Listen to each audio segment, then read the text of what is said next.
Hello everyone, welcome back to my YouTube channel. Today I am going to discuss the concept of economic policies under the economic environment. Here, the economic policies have give the direction to conduct the business activities. And here, the promotion, the regulation of business activities is monitored through measures like monetary policies, fiscal policies, trade policy, as well as industrial policies. It means that here, whatever the business activities to be there, that should be monitored by these policies. That is, monitor monetary policy, fiscal policy, trade policy, as well as industrial policies. And here, let's me let me discuss the one by one in here. The first one, the monetary policies. Monetary policies is to be regulate the supply of money and credit in the economy, because here the every business organizations require easy availability of the capital, that is money and the credit, which depends upon the monetary policies. ಯಾಕಂದರೆ ಇಲ್ಲಿ ಯಾವಾಗ ಕೂಡ ಯಾವುದೇ ಒಂದು business ಆರ್ಗನೈಸೇಷನನ್ನು start ಮಾಡಬೇಕಾದ್ರೆ ನಮಗೇನು ಬೇಕಾಗುತ್ತೆ? ಬಂಡವಾಳ ಬೇಕಾಗುತ್ತೆ. ಬಂಡವಾಳ ಅಂತ ಬಂದಾಗ ನಾವು ಏನು ಮಾಡ್ತೀವಿ? ಮಾನಿಟರಿ ಪಾಲಿಸಿ ಮೇಲೆ ಡಿಪೆಂಡ್ ಆಗ್ತೀವಿ. And there are some the monetary measures, monetary policy measures, just like the CRR, that is cash reserve ratio, ನಗದು ಕಾಯ್ದಿಟ್ಟ ನಿಧಿ ಅಂತ ಕರಿತೀವಿ. Then SLR, that is statutory liquidity ratio, ಶಾಸನಬದ್ಧ ದ್ರವ್ಯ. Then bank rate, that is and the reserve repo rate, reserve repo rate, reverse repo rate. Then selective credit control measures. These are the different measures is to be taken place for controlling and monitoring the business activities through monetary policies. Then comes to the cash reserve ratio. The cash reserve ratio, the rate, it should be varies from 5% to 15%. And here, circulation of money and liquidity is to be controlled by RBI through CRR. ಅಂದರೆ ಈ liquidity ಏನದ ದ್ರವತ್ವ ಅಂತ ಕರಿತೀವಿ, ಅದೇ ರೀತಿಯಾಗಿ ಮನಿ, ಇದನ್ನು ನಾವು ಯಾವುದ್ರ ಮುಖಾಂತರ ಕಂಟ್ರೋಲ್ ಮಾಡ್ಬೋದು ಅಂದರೆ CRR, ದಟ್ ಈಸ್ ನಗದು ಕಾಯ್ದಿಟ್ಟ ನಿಧಿ ಅಂತ ಕರಿತೀವಿ. A higher rate of CRR will reduce cash available in the bank for lending purpose. ಅಂದರೆ ಅವ್ರು ಏನು ಮಾಡ್ತಾರೆ? CRR ರೇಟನ್ನು ಹೆಚ್ಚಿಗೆ ಮಾಡಿಬಿಡ್ತಾರೆ. ಅಂದರೆ RBIಯಲ್ಲಿ ನಾವು ಹೆಚ್ಚಿಗೆ ಹಣವನ್ನು ಏನು ಮಾಡಬೇಕು? ಡಿಪಾಸಿಟ್ ಮಾಡೋದ್ರ ಮುಖಾಂತರ ಇಲ್ಲಿ ಬ್ಯಾಂಕ್ಗಳಲ್ಲಿ ಹೆಚ್ಚಿನ ಹಣ ಇರದೇ ಇರೋಂಗೆ ನೋಡ್ಕೊಳ್ಳುವಂಥ ಜವಾಬ್ದಾರಿಯನ್ನು ಮಾಡ್ತಾರೆ. That is the higher rate of CRR will reduce the cash available in the bank. And here the same lower rate of CRR will release more cash from lending purpose there by their increasing the particular the liquidity. This may result in inflation due to more money. ಇಲ್ಲಿ ಏನಾಗುತ್ತೆ ಅಂದರೆ ಅದ್ರ ಜೊತೆಗೆ ನಮಗೆ ಯಾವಾಗ ಹಣಕಾಸಿನ ಕೊರತೆ ಇರುತ್ತಲ್ಲ ಆವಾಗ ರೆಪೋ ರೇಟನ್ನು ಅಥವಾ CRR ರೇಟನ್ನು ಇಲ್ಲಿ ಏನು ಮಾಡ್ತಾರೆ? ಕಡಿಮೆ ಮಾಡ್ಕೊಳ್ತಾರೆ. Then second one is the statutory liquidity ratio. Statutory liquidity ratio, a higher SLR will reduce the bank capacity to lend to business and lower rate release more money for lending to business activities. ಇಲ್ಲಿ ಏನಾಗುತ್ತೆ ಅಂದರೆ ಯಾವಾಗ SLR ರೇಟನ್ನು higher ಮಾಡ್ತಾರೆ ಆವಾಗ ಬ್ಯಾಂಕ್ಗಳು ಹೆಚ್ಚಿನ ಬಂಡವಾಳವನ್ನು ಬಿಸ್ನೆಸ್ಗೆ ಕೊಡೋದನ್ನು ಅವರು ಕಡಿಮೆ ಮಾಡ್ತಾರೆ. ಆಮೇಲೆ ಅದೇ ರೀತಿಯಾಗಿ lower rate of SLR release more money for lending to business activities. ಅಂದರೆ ಈ ವ್ಯವಹಾರಕ್ಕೆ ಏನು ನಾವು ಲೋನ್ ಅಥವಾ ನಾವು ಏನು ಕೊಡ್ತೀವಿ, ಕ್ರೆಡಿಟನ್ನು ಏನು ಕೊಡ್ತೀವಿ, ಸಾಲವನ್ನು ಏನು ಕೊಡ್ತೀವಲ್ಲ ಆ ಸಾಲ ಮೊತ್ತವನ್ನು ಇಲ್ಲಿ ಹೆಚ್ಚಿಗೆ ಮಾಡ್ಕೊಳ್ಳಿಕ್ಕೆ ನಮಗೆ ಸಾಧ್ಯ ಆಗ್ತದೆ. That is the SLR. Then repo rate here a lower repo rate will encourage the commercial bank to borrow from RBI. ಅಂದರೆ ರೆಪೋ ರೇಟ್ ಯಾವಾಗ ಕಡಿಮೆ ಇರ್ತದೆ ಅವಾಗ ಕಮರ್ಷಿಯಲ್ ಬ್ಯಾಂಕ್ದವ್ರು ಏನು ಮಾಡ್ತಾರೆ, ಈಸಿಯಾಗಿ ಆರ್ ಬಿ ಐ ಕಡೆಯಿಂದ ಸಾಲವನ್ನು ತೊಗೊಂಡು ಅದನ್ನೇ ಬಿಸ್ನೆಸ್ ಆ್ಯಕ್ಟಿವಿಟೀಸ್ ಕೊಡ್ತಾರೆ. ಅದೇ ರೀತಿಯಾಗಿ on the contrary higher repo rate will discourage commercial banks. ಇಲ್ಲಿ ಯಾವಾಗ ರೆಪೋ ರೇಟನ್ನು ಜಾಸ್ತಿ ಮಾಡ್ತಾರೆ, ಇದರ ಅರ್ಥ ಏನಾಗುತ್ತೆ ಅಂದರೆ ಕಮರ್ಷಿಯಲ್ ಬ್ಯಾಂಕ್ದವರು ಆರ್ ಬಿ ಐ ಕಡೆಯಿಂದ ಏನು ಸಾಲದ ಮೊತ್ತವನ್ನು ಏನು ತೊಗೊಳ್ತಾ ಇದ್ದಾರೆ ಅದರಲ್ಲಿ ಕಡಿವಾಣ ಹಾಕಲಿಕ್ಕೂ ಕೂಡ ನಮಗೆ ಸಾಧ್ಯ ಆಗ್ತದೆ. And here the next one, reverse repo rate. It is the total opposite to the repo rate. Here the commercial bank may keep their excess cash with RBI as deposits. ಇಲ್ಲೇನಾಗುತ್ತೆ ಅಂದರೆ ಹೆಚ್ಚಿನ ಹಣವನ್ನು ಅವ್ರು ಏನು ಮಾಡ್ತಾರೆ, ಆರ್ ಬಿ ಐದಲ್ಲಿ ಡಿಪಾಸಿಟ್ ಅಂತೇಳಿ ಇಡ್ತಾರೆ.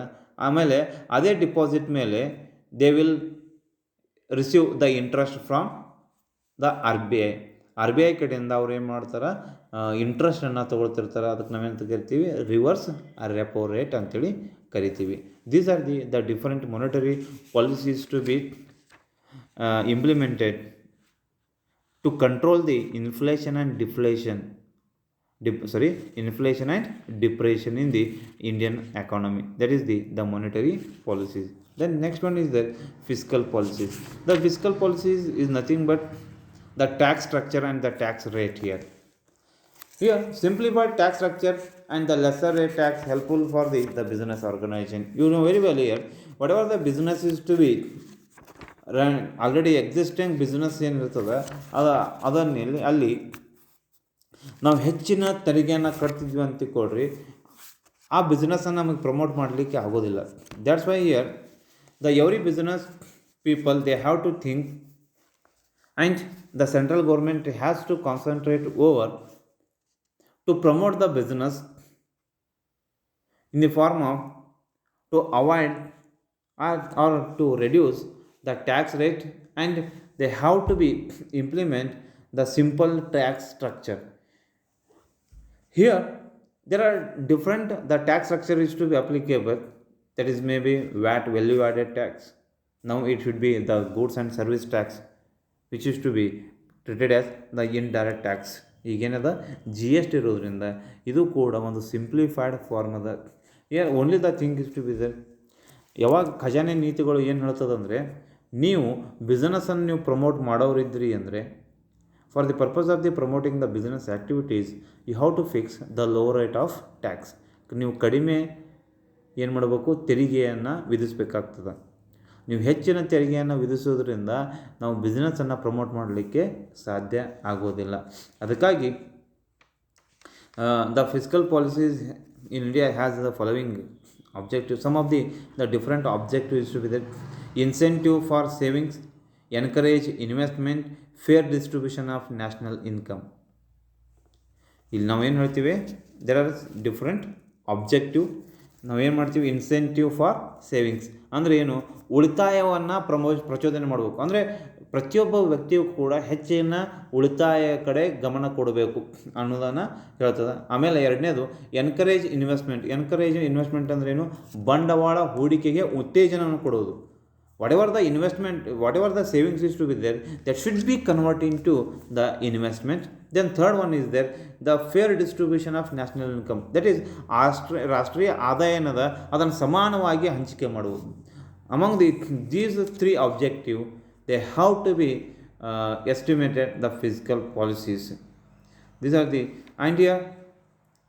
Either it may be the direct tax, either it may be income tax, either it may be corporate tax. These are the different the tax structure to be there. And nowadays there is a famous the tax structure, that is goods and service tax is to be introduced by the union government. Only the thing is to be there, you have to promote the more and more savings, and you have to be promote the public to convert their savings in the form of the investment, and you have to be distribute the income among all the peoples equally. This is the second one. Then the trade policies. The trade policies, you know very well, the trade policies includes the home trade as well as the foreign trade. ಇಲ್ಲಿ ಏನಾಗುತ್ತೆ ಅಂದರೆ ರಾಷ್ಟ್ರೀಯ ಇರ್ಬೋದು, ಅಂತಾರಾಷ್ಟ್ರೀಯ ಮಟ್ಟದ ನಾವೇನು ಮಾಡ್ತೀವಿ, ಇಲ್ಲಿ ವ್ಯಾಪಾರ ನೀತಿಯನ್ನು ಅನುಸರಿಸಬೇಕಾಗುತ್ತೆ. ಅದು ಆಂತರಿಕ ಅಭಿವೃದ್ಧಿ ಇರ್ಬೋದು ಅಥವಾ ಬಾಹ್ಯ ಅಭಿವೃದ್ಧಿ ಆಗಿರ್ಬೋದು. ಅದಕ್ಕಾಗಿ the trade policies here they have to be concentrate on the MNCs to promote the Indian manufacturers. ನೀವು ನಮ್ಮ ಭಾರತೀಯ ಉತ್ಪಾದಕರಿಗೆ ಯಾವುದೇ ರೀತಿಯಾದಂಥ ತೊಂದರೆ ಆಗದೇ ಇರೋ ನೋಡ್ಕೊಳ್ಳುವಂಥ ಜವಾಬ್ದಾರಿ ಕೂಡ ನಮ್ಮದಾಗಿರುತ್ತೆ. ಅದಕ್ಕಾಗಿ ನಾವು ಏನು ಮಾಡಬೇಕು, ಆ ರೀತಿಯಾದಂಥ ವ್ಯಾಪಾರ ನೀತಿಯನ್ನು ಸೃಷ್ಟಿ ಮಾಡಬೇಕಾಗ್ತದೆ. ಅಂದರೆ it means that here the MNC cannot easily enter into our Indian market. ಅಂದರೆ ಏನು ಫಾರಿನ್ ಕಂಪ್ನಿ ಏನದ ಅದು ಭಾರತದಲ್ಲಿ ಈಸಿಯಾಗಿ ಅಷ್ಟು ಸುಲಭವಾಗಿ ಇಲ್ಲಿ ಎಂಟರ್ ಆಗಲಿಕ್ಕೆ ಬಿಡಬಾರ್ದು. ಆ ರೀತಿಯಾದಂಥ ಕೆಲವೊಂದು ನೀತಿಗಳನ್ನು ಇಲ್ಲಿ ಏನು ಮಾಡಬೇಕಾಗುತ್ತೆ, ಇಂಪ್ಲಿಮೆಂಟ್ ಮಾಡಬೇಕಾಗಿರುತ್ತೆ. ಅದಕ್ಕಾಗಿ and here you have to also promote the exports. ಇಲ್ಲಿ ಏನು ಮಾಡಬೇಕು, ಟ್ರೇಡ್ ಪಾಲಿಸಿ ಜೊತೆಗೆ ನಾವು ಇಲ್ಲಿ ಏನು ಮಾಡಬೇಕು, ಎಕ್ಸ್ಪೋರ್ಟ್ಗಳಿಗೂ ಕೂಡ ಅಥವಾ ರಫ್ತಿಗೂ ಕೂಡ ಹೆಚ್ಚಿಗೆ ಉತ್ತೇಜನ ಕೊಡಬೇಕಾಗುತ್ತೆ. ಅದಕ್ಕಾಗಿ ಇಲ್ಲಿ ಏನು ಮಾಡಬೇಕಾಗುತ್ತೆ ಅಂದರೆ you have to be bifurcate the domestic as well as the foreign trade. ಅದಕ್ಕಾಗಿ the first thing you have to be promote, you have to be motivate the domestic manufacturers and you have to keep the interest of the domestic manufacturers. And because ಯಾವಾಗ foreign country ಅಥವಾ foreign industry ಅಂತ ಬಂದಾಗ they are using advance technology. If they are using the advance technology, definitely the cost of production is to be less. At that time our Indian manufacturer cannot compete with the foreign companies. That's why here you have to promote our Indian manufacturers to use the advanced technology to compete with the MNCs. And here the domestic and foreign traders are regulated by trade policies. Such policy can have internal and external orientations.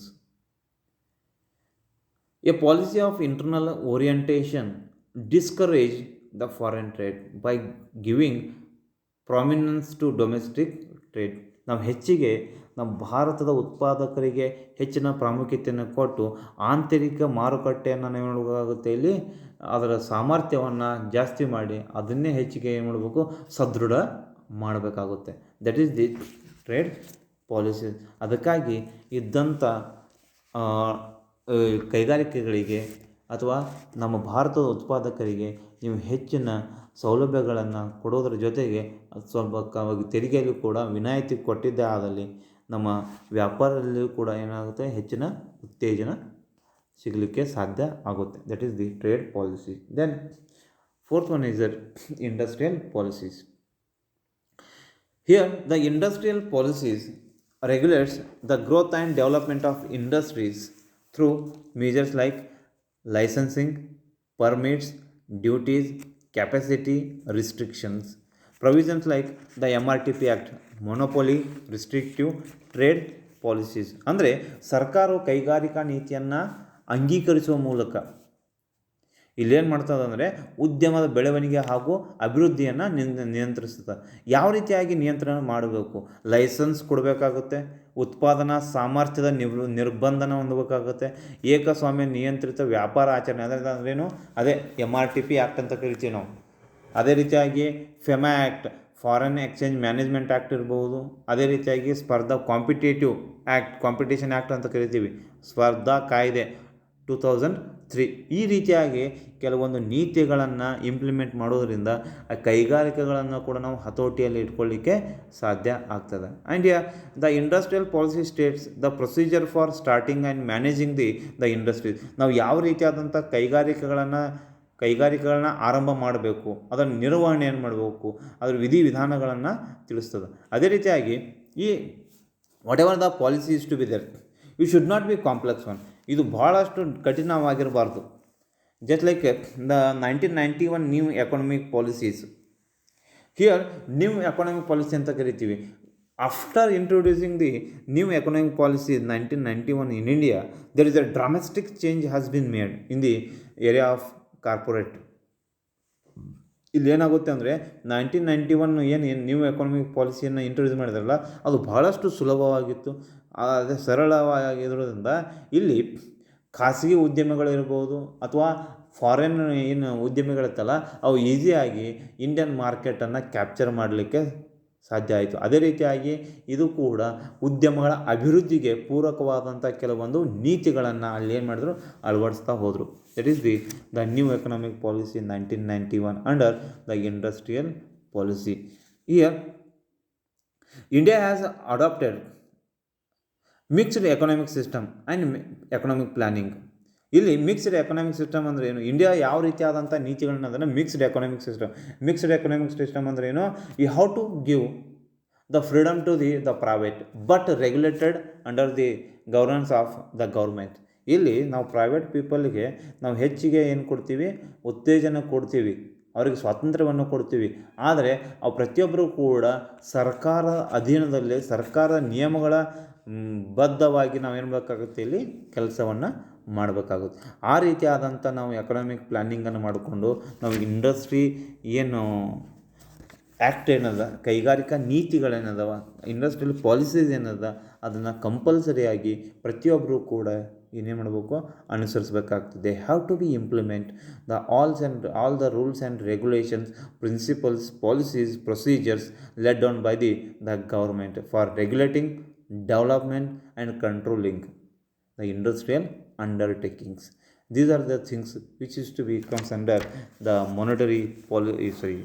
economic policies. That is monetary policies, fiscal policies, trade policies, industrial policy. Thank you all.